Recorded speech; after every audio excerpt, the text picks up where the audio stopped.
تنسحب على رئاسة المستشار أحمد الزند للنادي؟ هل المخالفات ترقى إلى مسألة الإضرار بالمال العام وغيره ولا لا ترقى إلى هذا الأمر؟ وصلني بالفعل مستندات تقطع بذلك، وهي لابد أن تكون محل تحقيق. لما التأخير في التحقيق في هذه بعتها كلها لجهاز التحقيق؟ يا أستاذة رانيا، هناك قاضي ندب اسمه المستشار محمد عبد الرحمن بكر من محكمة استئناف القاهرة للتحقيق في هذه التجاوزات التي نسبت لرئيس النادي، سواء فيما يتعلق بتصرفاته الشخصية بشأن أراضي على ترعة الحمام أو غيرها في أماكن أخرى. حتى الآن لم يستدعى ويحقق معه. هل بس في بلاغات اعتقد تم حفظها في مجلس القضاء، رفض التحقيق، اعتقد انه يرفع الحصانه والتحقيق مع المستشار احمد زند في بعض الحالات. كل هذه الامور الا تعتقد انها تشب في صالح موقف المستشار احمد زند؟ انا لست ضد المستشار احمد زند بشكل شخصي، انا ضد ممارساته التي تسيء لصوره القضاء تشكل اعتداء على المال العام. ما هو دليلك بالاثباتات لا تجاوز المستشار احمد الزند واساءته للقضاء بتصرفاته الشخصيه؟ يعني لا مش عايزه اكون جزء من كلام مرسل او كلام يعني يحسب علينا بشكل عام. هل لديك من المستندات ما يثبت هذا؟ عايز اكد لك ان هناك من المستندات ما يقطع بذلك، وعلى وجه الخصوص يعني المستند الخاص بموضوع اللي هو الأهم ما بين هذه المستندات والمتعلق ب أرض ترعة الحمام. ده فيما يخص الأمور الشخصية أو يعني ماله الخاص. بالظبط كده. أما ما يخص المال العام، وصلنا وقائع متعلقة ب انفاقه لمبالغ مالية لحساب أشخاص للأسف الشديد من ضمن وكالة أنباء الشرق الأوسط، دون ذكر أسماء، أنا مش عايز أذكر أسماء، بشكل مكافأة شهرية. صحفيين في الوكالة؟ للأسف، وأسماء كبيرة الحقيقة. أسماء كبيرة في الوكالة في وكالة أنباء الشرق الأوسط.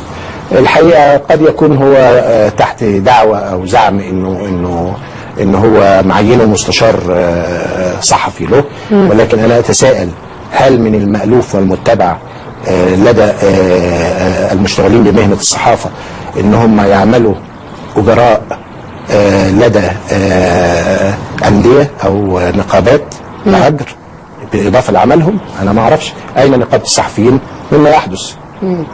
بس كمان عند حضرتك ناس كتير من الصحفيين والكتاب شغالين مستشارين اعلاميين وصحفيين لجهات عديده، يعني مثلا استاذ احمد المسلماني اصلا صحفي، كاتب صحفي بيعمل الان في وظيفه اعتقد انه يحصل على اجر فيها وهي منصب مستشار الاعلام لرئيس الجمهوريه. يعني هنا ايه اللي يخلي انه ده فيه شبهه فساد؟ ده نموذج انا مش عايز ادخل في تفاصيل اكتر، لانه التفاصيل دي انا احتفظ بيها امام المحكمه، لانه مما لا شك فيه هذا سيكون محل طرح امام المحكمه، فانا مش عايز ادخل في تفاصيل. بس انا اتدلل على هذا الكلام انه يعني ما يبقاش سب وقذف جديد للنادي ولا رئيسه. ما الذي لديك من مستندات فيما يخص ارض الحمام زي ما حضرتك بتقول وما يخص النادي؟ انا احب اعرف التفاصيل. هناك تحقيقات اجريت بالفعل. طب حضرتك كنت هتوريني مستندات دلوقتي. دي مذكره، صوره مذكره النيابه العامه بشان طلب الإذن بالتحقيق ورفع الحصانة عن المستشار أحمد الزند للتحقيق فيما نسب إليه من وقائع تتعلق بالأراضي المستولى عليها في منطقة ترعة الحمام في زمان. حضرتك تقرأ لي فقرات منها؟ والله أنا هو المذكرة كبيرة. يعني الفقرات اللي بتؤيد هذا الكلام دي المذكرة اللي طالعة من الجهاز هنا تمام للنيابة العامة بشأن أرض الحمام بالذات. ايوه بالظبط. فيها طبعا سئل الشاكين والشهود وبعض الموظفين العاملين في هيئة التنمية والتعمير. هل موثقه بمستندات اخرى ملكيه الاشخاص الشاكيه؟ طبعا ادي المستندات اهي عندي. مستندات موجوده. عايز اقول لحضرتك ان انتهت النيابه العامه، مكتب النائب العام انتهى الى ان الواقع على هذا النحو في مجال تكييفها القانوني تشكل جنايات التربح والاضرار العمدي والتزوير في محررات رسميه واستعمالها الموسمه بالمواد 40 فقرة 2 و3 و41 فقرة 1 و116 و115 مكررا و118 و118 مكرر و119 ب و119 مكرر 1 بند ه و213 و214 من قانون العقوبات لثبوت قيام مسؤول الشركة العقارية المصرية بإعلان غير واضع اليد. يعني هو اللي حصل ايه؟ ان كان في وضع يد على هذه الارض، تم اعلان واضع اليد. القانون بيلزم عند اتخاذ اجراءات البيع للاراضي محل وضع اليد ان يبقى الاولويه لواضع اليد، فلا بد تعلنيهم بشكل قانوني عشان يبدوا الرغبه. اذا ابدوا الرغبه خلال المواعيد في ان هم يشتروا يبقى هم الاحق. للاسف حصل تحايل والتفاف حوالين مساله الاعلانات المزيفه او وما اكثرها الاعلانات المزيفه. انا حتى الان لم يصلني اعلان بالاحاله المحدده فانا مصدق كل اللي بيحصل. الاحاله للجنايات ما وصلش حضرتك لسه؟ لا لم يصل. امال عرفته منين؟ من وسائل الاعلام. باعلان غير واضع اليد على الارض محل التزايد بميعاد المزايده. تمام. وبالرغم من تحقق علم الموظفين بواضع اليد الحقيقيين من واقع كشوف الحصر المحفوظة بالشركة وقعودهم ومسؤول الهيئة عن اتخاذ الإجراءات القانونية لإزالة واضع اليد قبل الإعلان عن المزايدة، مما ترتب عليه انفراد المشكو في حقه المدعو بالتزايد على قطعة الأرض محل طلبهما بالشراء، وهو ما ربحهما بمنفعة الحصول على هذه الأرض بغير حق وأضر بمصالح الحائزين الحقيقيين للأرض الثابت أسمائهم لدى الشركة، فضلا عن أن ما ارتكبه سالف الذكر أضر عمدا بمصالح جهات عملهم بتفويت فرصتها في الحصول على أكثر من عرض في المزايدة لشراء قطعة الأرض، إذ أن المقرر بقضاء النقد يعني مش عايز أقول مين سالفوا الذكر بقى؟ هو منهم المستشار أحمد زند منهم. ومين باقي المتهمين او يعني باقي من كنت بقى اسمهم في هذه المحاكمة؟ انا بقول خليها للمحاكمه، بس القضيه مقيده برقم 41 لسنه 2013 حصر وارد اموال عامه عليا، و22 لسنه 2013 حصر تحقيق اموال عامه عليا. والمستندات ده كلام مذكره النيابه بالظبط كده. الاجراء الطبيعي عشان الناس تبقى فاهمه، النيابه رفعت المذكره للنائب العام. تمام. النائب العام طلب من مجلس القضاء الأعلى الإذن برفع الحصانة أو الإذن بسؤاله. تمام. حتى يتبين صحة الكلام. الحقيقة أنه قيل وقتها أنه يندب قاضي للتحقيق حتى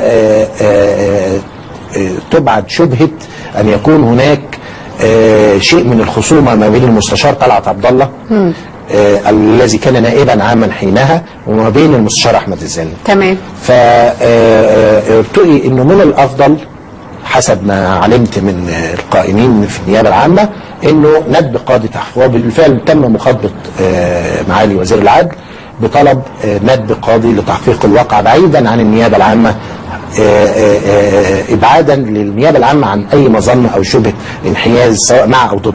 تمام. الحقيقه تم تكليف وصدر قرار بندب المستشار محمد عبد الرحمن بكر رئيس الاستئناف بمحكمه استئناف القاهره للتحقيق في هذه القضيه، الا انه بمجرد مجيء وزير العدل المستشار عادل عبد الحميد طلب من المستشار وللاسف الشديد انه مورست ضغوط على السيد المستشار محمد عبد الرحمن بكر، لاني انا اعلم جيدا ما هي هذه الضغوط التي مورست عليه بقصد تخليه عن هذا الملف واسناده الى قاضي اخر. الحقيقه ان التصرف ده اساء لقاضيين جليلين واصاب المقتل في مقتل استقلال القضاء.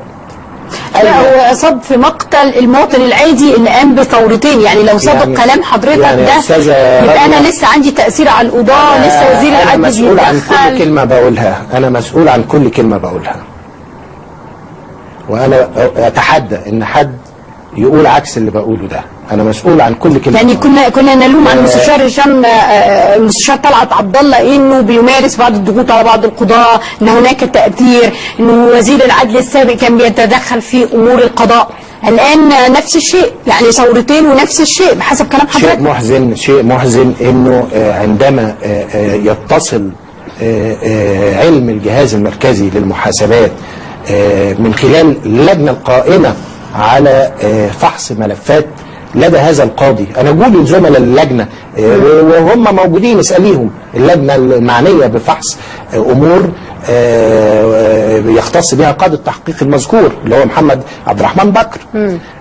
قالوا لي ان جايين منزعجين جدا، وبيقولوا لي احنا اول مره نشوف القاضي في حاله نفسيه سيئه جدا، لدرجه ان هو مش عارف اذا كان هيكمل في القضايا اللي معاه ولا لا، ومن بينها القضيه المتعلقه. ايه الضغوط اللي ممكن تمارس على قاضي لدرجه انه يتخلى عن هذه القضيه؟ للاسف ويصمت ولا يعلن. للاسف يا استاذ رانيا، حسب ما يعني سمعت منه ونقل لي هذا، ان هو هدد وهو بفزاعه ان هو هيوصف بانه من قضاة الاخوان.